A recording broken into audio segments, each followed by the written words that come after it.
All right, check it out. 1988, someone put bags on it back then.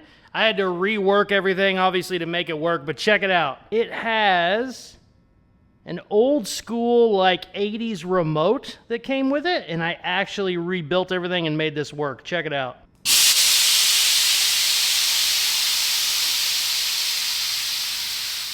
How cool is that? I can't believe I made that work. I'm a f***ing genius.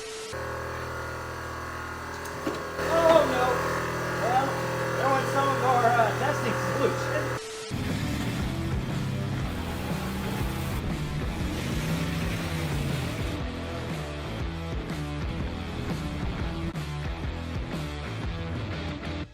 We are back on the budget lowrider van. If you haven't been following this build at all, I picked this van up for $1,500. It was already airbagged, but they did not do a very good job. And we've been needing to update a bunch of stuff. I've done a ton of work to it. Here's the great thing. I do not have a ton of money in it. The van itself was only $1,500. I bought a super cheap gas tank, $100 here, there. I got twin air tanks, twin air compressors, all that. I added everything up. I'm still under $2,000 at this thing, which is crazy. Now, I will say I've not bought super top-of-the-line parts because I'm trying to keep everything real cheap.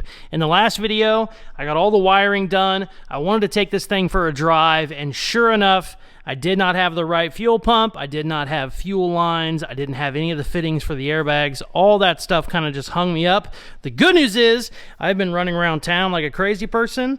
I have a fuel pump. I think I have all the air lines I need to go ahead and get the system buttoned up, and I just got my airbag controller in. I ordered this thing a couple weeks ago. This is actually the exact same setup I used on the CRX, and it worked out really good. This was a cheaper one. The ones I usually use are currently back ordered about 6 months, and I can't obviously wait that long. The guy told me, you know, maybe we can get it done in 3, and I'm like, dude, 3 months is, I'll have this thing done by then. That is very well packed. Hold on one second.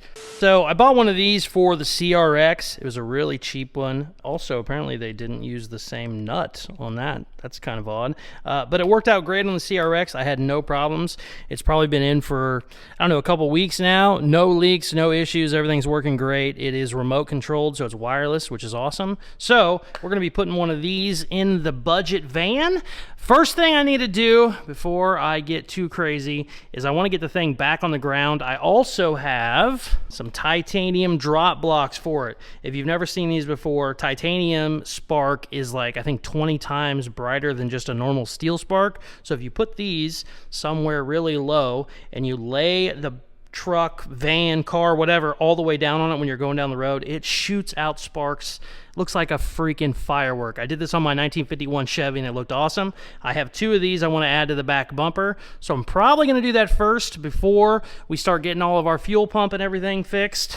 Also, I don't want to just bolt this fuel pump somewhere. I actually want to put it somewhere up here because we are going to tie all this in with sheet metal across the back here, so it'll be all covered up. And obviously we'll do sheet metal back there too. So I need to make some brackets and stuff so this will sit right here and we can run a line straight to the tank. I got like 100 things I need to do. I don't know what I'm going to do first, but we're definitely going to get to work right now.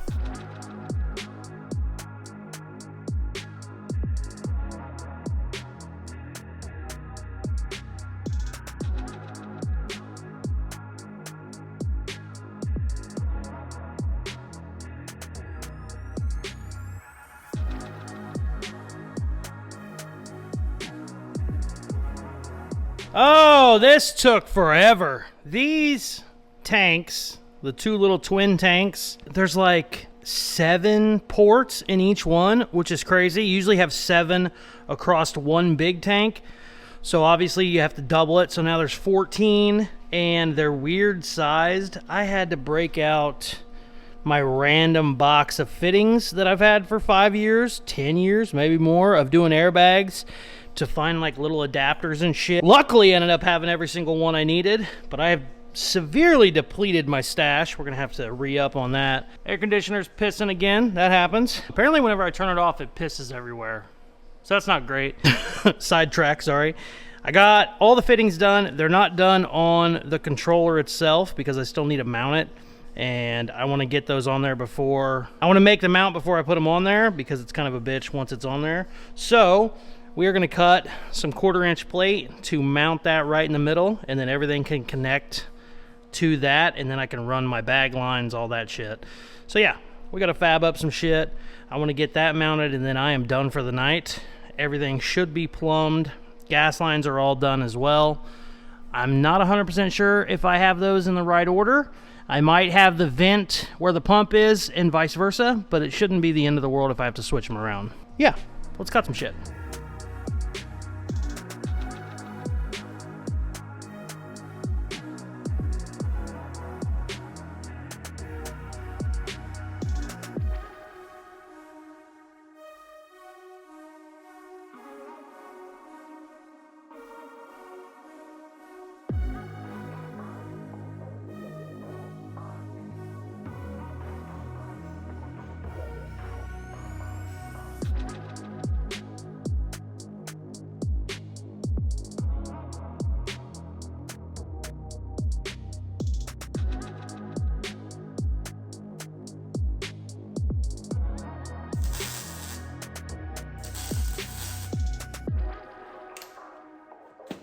Done!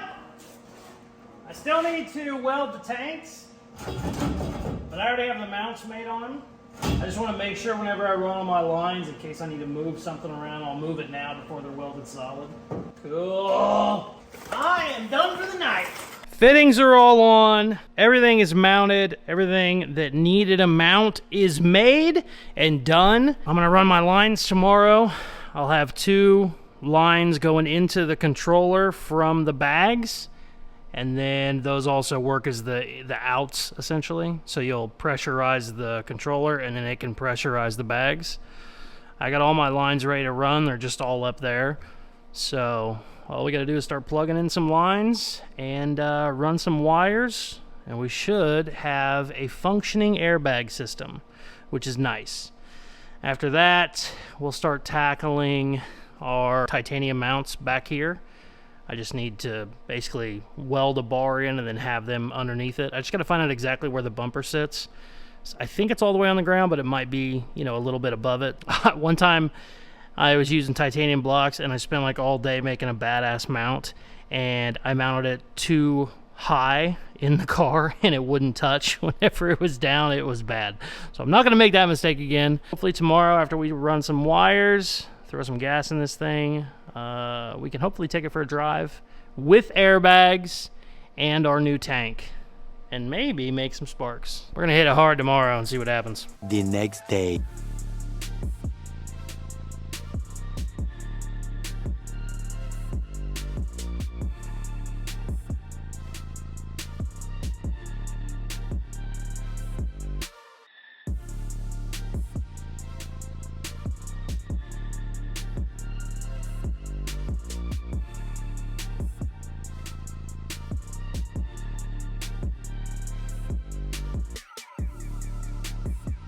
Check it out. All the lines are done. I need to basically finish up the wiring and then we're good to go. I already made all the grounds and everything. The wiring is pretty straightforward on the controller. The only thing I'm a little curious about is the wiring on my new fuel pump. They had a pump wired up and there's 2 wires going to it, so it should just be a ground and a power. But they're both blue colored wires. So I don't know which one's which. I'm gonna have to throw the battery in, turn the key on, and get my test light out. But either way, it shouldn't be no big deal. Then we just need to get wire to our controller, get it grounded. I'm probably just gonna put a battery back here for now so I can test stuff. But yeah, we just gotta do a little bit of electrical and we should be all buttoned up back here. Very, very exciting. I got these basically as clean as I can make them. There's just a lot of tubing in a pretty tight area back here, but I just want it all back here. It'll be super easy. We might just make a cover that covers all this shit, or we might just go across tubs. I'm not sure I'm going to do it yet. Getting sheet metal has been a giant pain in the ass. I don't know if anybody else has run into that. 2 places in town and then 1 place, I don't know, 30 minutes away. Both the places in town have no 18 gauge and they're low on 20 gauge. 20 gauge is way too thin for floor stuff. You can kind of get away with 20 gauge if you're doing, you know, like rust repair on the side of the car, but you don't want to do your floor in it. And then the third place is 30 minutes away. They said they have 2 sheets, which is crazy because usually whenever I'm ordering sheet metal, they have literally hundreds and hundreds of sheets. So that has been way trickier than it's ever been in my entire life, and I've been buying sheet metal for damn near 20 years now for rust repair and stuff, so that's not fun. But whenever we do get a sheet, I might just go all the way across the back. I don't know, we'll play with it whenever we finally get it. But for now, let's get some electrical done and throw a battery in this baby and see what the hell happens. Let's go.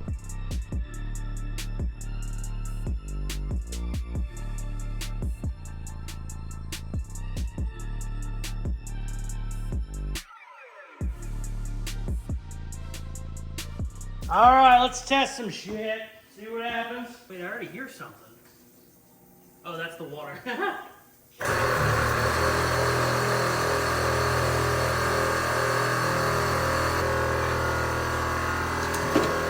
no. Well, there went some of our testing solution.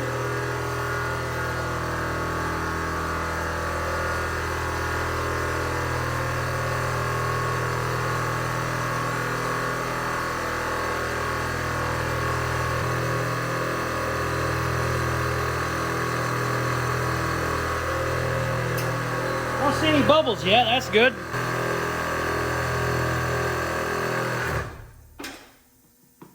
Oh no, I definitely hear something. Where is that coming from? Yep, both bottoms. That's hilarious.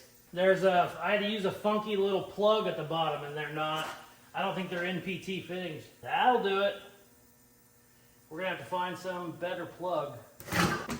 That is hilarious. It's the exact same spot because I used the exact same fitting on both of them. Yep, there it goes. I don't think it was an NPT. I think it was just a regular straight fitting. I don't know if tightening them will even do anything. Maybe. I mean, we could try, I guess, before we yank it out. We're making bubbles down here, baby. Well, let's, before all the air leaks out, let's check and see if our bags are working. So those leaks are bad, but they're very slow. This had 165 PSI like 3 minutes ago. It's at 161 now. Obviously, we still gotta fix them if I have the plugs, but I got my controller hooked up. Let's see what happens. That's down. That's up. You got 75 PSI in every bag. There's a gauge up there. I don't know if you can see it.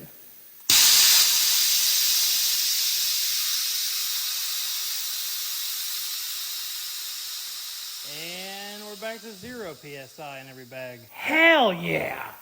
Sweet, it works! Let's do these damn drop blocks and we'll get this thing back on the ground. Oh, I should also test the fuel pump. I already got it all wired up, but I should double check it. Yeah, let's do that real quick too. All right, let's double check the fuel pump. Yes! Boy, that's leaking bad. Oh, never mind. I got my air chuck open. Yeah, that'll do it.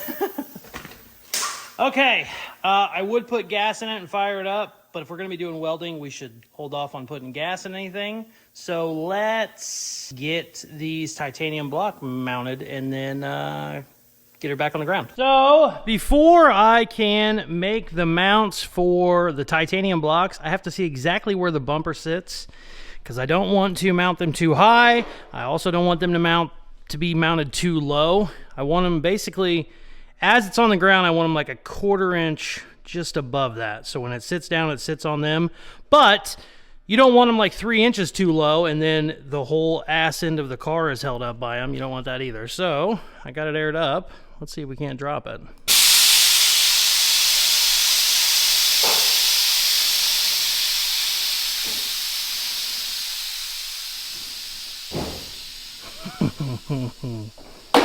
Oh, apparently the creeper was under there. Man, that looks good. I'm so happy. I put the new front bag mounts I put in were 2.5 inches taller than the old ones, and so I was kind of worried it still wouldn't be a laying rocker, but boy, she is all the way on the ground. And I believe, yeah, so the rear bumper has about I don't know, 1.5 inch gap. So thank God I didn't just bolt them to the bumper like I thought I was going to. I'm glad I got it off jack stands, laid it out, make sure It's 100% down. And now we can make our mounts so that they're going to be sitting perfect. So yeah, I'm glad I did that. That would have sucked. All right, let's do this.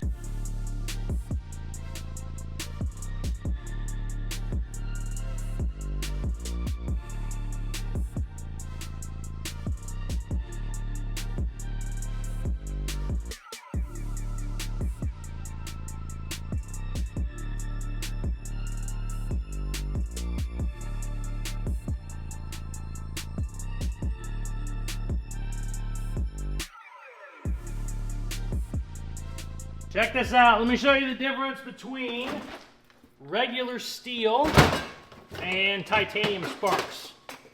You'll notice I have the welding helmet on. I have got to clean this shop.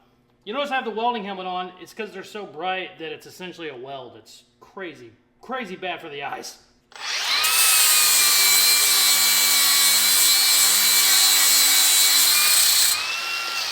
Regular steel, nothing too crazy. Now, titanium.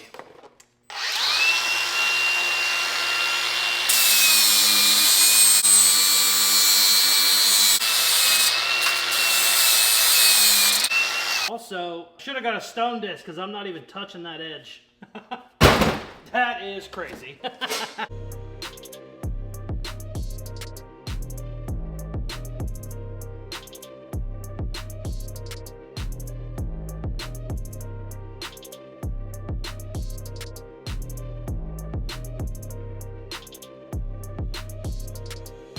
So, I totally did the Casey thing on this and overbuilt it like it was a freaking tank. I've reinforced the entire inside of this bumper with a 1/4-inch plate. Just, why? That's too much work. But we did it.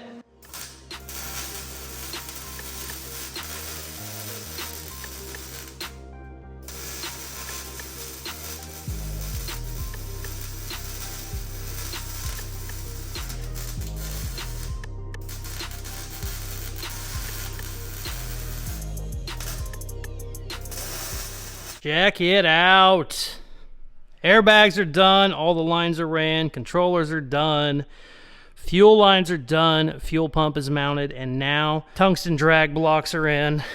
I ended up building this way too strong. There's 1/4-inch plate that goes all the way across the rear bumper that ties into the mounts on the bumper.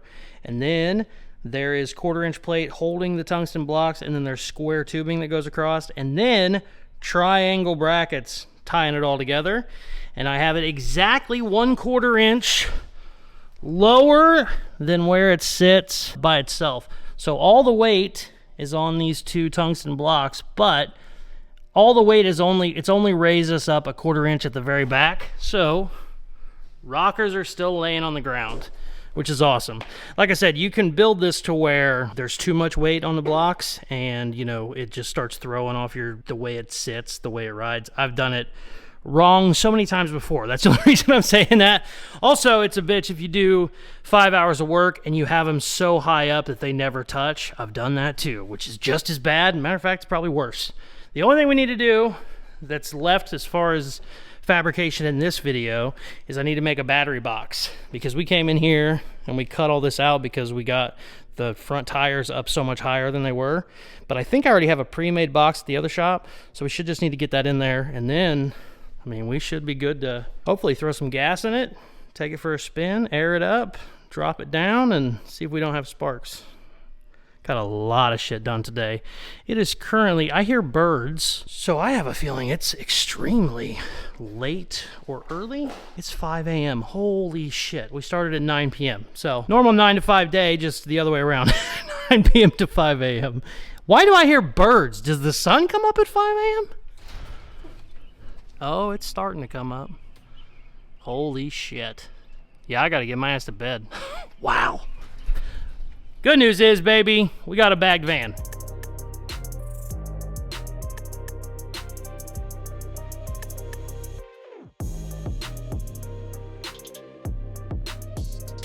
I had to button a couple things up on the tanks, had to change a couple plugs. Now we need to make a battery mount, and we should be ready to throw some gas in this old girl and see if she doesn't drive. Here is the mount I have. It's pretty damn big, and we are going in a very small spot, but hopefully we can make it work. Let's see if we just can't get lucky and drop it in there.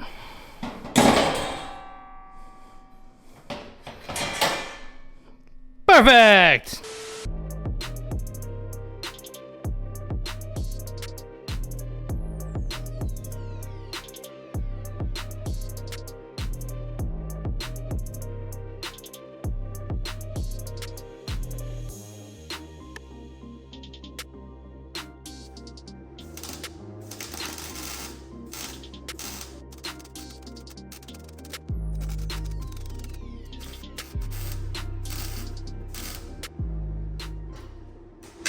That's in, baby!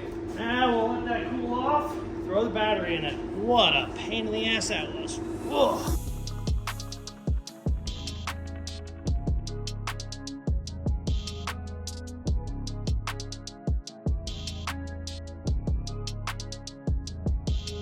Well, I have horrible news. I got the battery all done. Fuel lines are all buttoned up. I get in here to fire it up, will not start. I have no idea why. I've spent over 2 hours on it. I have fuel pressure. Everything looks good. My injectors are not firing. I don't know why exactly. It can be wiring issues, obviously, and we cut pretty much every wire on the harness, so I might need to go back and check those. The other problem is a lot of this stuff has kind of already been played with. There's just electrical tape everywhere on it. These TBI systems are kind of funky anyways. So yeah, we're gonna have to take tonight and basically just go read up on everything it could be. I could fire it up real easy with starting fluid, but I got nothing whenever I am trying to start it. And I have fuel up to the injectors. They're just not spraying. So I don't know exactly what it is. I'm gonna do a bunch of reading. There's no point in staying down here for the next 6 hours trying to read about it. So I'm gonna go home, see if I can't figure it out, and hopefully tomorrow come in, find out what the damn issue is, and we can take her for a spin. After that, I got tomorrow, and then the video has to be done, so I would really hate to not be able to drive the fucking thing after we do all that. Also, I've cranked it over so many times the battery's dead now, so we need to charge the battery too. Good times. Hopefully tomorrow the video starts with me having a really clear idea of what the issue is, because right now I'm not really sure. So yeah, we'll be back. 2 hours later. So, I've spent another 2 hours trying to get this thing to work. It will kind of fire and then die. I couldn't figure it out. I was like, it's got to be some sort of a computer problem or maybe a wiring problem.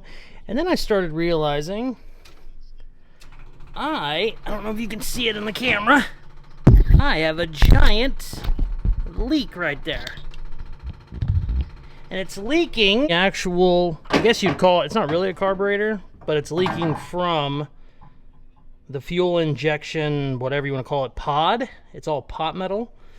I'm gonna spend about 30 minutes trying to fix it. I think we're fucked, but let's see what we can do. I think I'm screwed here. I said earlier that if I was smart, I'd put a normal carburetor on this and a normal intake and just have it carbed and be done. And this might be forcing my hand at this point because she's leaking bad.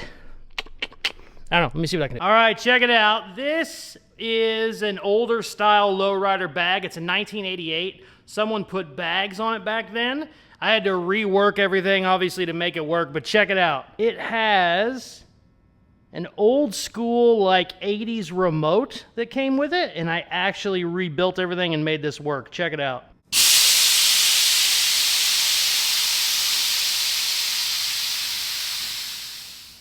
How cool is that? On the back of it, if you read it, it says 1989 Radio Shack. Isn't that awesome? I can't believe I made that work. I'm a fucking genius. I'm trolling. It's just some Chinese, it's some Chinese airbag controller. I have no idea why they have this modeled as a vintage remote, but I dig it. I fucking love it. Let's see if it'll go back up a little bit. Oh yeah, she's trying. Needs more air. I swear I can play with this for hours. It always makes me happy. I've probably done 30 airbagged cars at this point. It's still fun. Sitting pretty, New York City. Bad news. I got the TBI injectors taken off. And sure enough, it is leaking because it had a hairline crack right there on the, this is your pressure fitting. This is just your return. It had a hairline crack, and when I undid the fitting, the whole thing just broke. And you can see the threads are just shot down in there. So, and it has an O-ring inside. The O-ring was bad too. So we had a lot of little problems that became a big problem. And I think because it couldn't build the full 12 PSI pressure that it needed, I think that's maybe why it would only shoot at the start and then would die when I gave it gas. I don't know. That still could not be the problem, but it sure seems like it, because with it was leaking that much gas, it obviously wasn't keeping pressure. But unfortunately, I'm not 100% sure that's still my problem. But boy, it's definitely a problem. You can't have gas leaking everywhere, obviously. So we definitely probably maybe need to order a carburetor and a new intake for this van. The problem is, carburetor and intake for a 4.3 is like $700 or $800. They are not cheap. If it was a small block Chevy, I could pick these parts up for nothing. But a 4.3 V6 parts are just a little bit trickier. And if I spend $800 on an intake and a carb setup, that kind of kills the whole low buck, lowrider vibe we're going for with this one. So great news, I just checked eBay and I can pick up one of these used TBI units for about $100. So I think that's what I'm gonna do first, and we can get it in there, see if that's our problem or not. We'll at least find out one way or the other if that's our issue. Hopefully that's all we gotta do, is just order a $100 part. I don't love buying used parts to put back on, but the new unit is like $700, and if I'm spending that, we're gonna do a carburetor and an intake. The problem with the carburetor and intake, it's so tight in there. I don't know, maybe you have to take the dash out, because you can barely even get to shit with all that open right now. So I don't even know how you would get the distributor out, the intake, all that. It would just be a giant pain in the ass. So I'm gonna order one of those. There's a chance we could still have a wiring issue. Obviously, my dumbass cut every single wire in the system, but I don't have any fuses blowing, and it looks like everything is doing what it should be doing. I drove this van. This van ran and drove for months before we started digging into it, so it's gotta be something simple that I'm missing, hopefully, anyways. So, still got a ton of shit done. We got our airbags all done. I've been playing with those for the last 2 hours. I'm like a kid when it comes to airbag controllers. I'll just sit there and play with it, make it go up and down all day. I didn't know that the harness was over there. I thought it was on the other side, so I just kind of went in there willy-nilly, and I shouldn't have. So, you live and you learn. It's still a really cool van. I added everything up. I'm at like 1960, I think, $1,960. So regardless of what's going on and what problems I have, if you went up to me today and said, hey, you want to buy a bagged Astro van for under $2,000, I'm buying every one on the planet. Like, I love it. It's so much fun. A giveaway going on right now for my 1966 Mustang. That is a Mustang body on top of a 2005 BMW. We're going to let that giveaway run for about 2 more weeks. So if you went in on that, go to Caseyscustoms.com. You can find out all the details on what you need to do to get entered. I also supply free shipping anywhere in the continental US of A. Also, coolest merchandise on the planet is at Caseyscustoms.com as well. Thank you very much for watching. Please like, share, comment, all the good shit they tell you at the end of videos, and check out some of my other videos. Peace. I love you.